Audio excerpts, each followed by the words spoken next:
Imagine if public schools in New York were limited to half the students they currently have, and thinking as a parent, your children were a part of the half that got cut.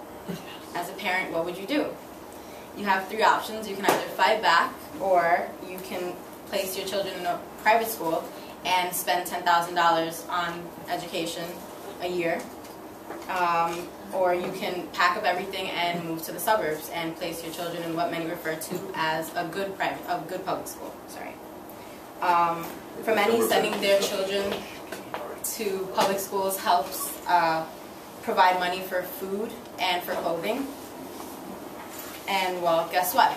Last year in June, our state Senate offered to cut $1.4 billion from our education funds as a way to trim the money insufficiencies of our economy, meaning that about 1 out of every 3 teachers would have been laid off, and resources would have been removed for these students, and it would have been technically a domino effect. Teachers being laid off, you would have schools closing and students being overcrowded in classrooms in other schools.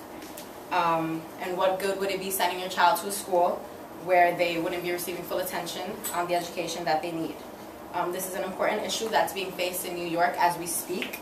And today I would like to share with you what I've learned about the budget cuts in education and how it will not only hurt the new generation, but how it hurt our country as a whole. Last year, as I mentioned, on June 3rd, Chief of State Schools, Jack O'Connell, spoke about impacts on budget cuts to education. And yes, he does specifically specify problems in California, but he made some very good points on budget cuts in education overall. He says, and I quote, "Preparing students for productive futures is a critical mission of our government, and it is vital for our state's long-term success that we have an educated, highly skilled workforce that can compete in the global economy. But we cannot succeed in achieving this necessary and ambitious undertaking when our resources are so excessively depleted.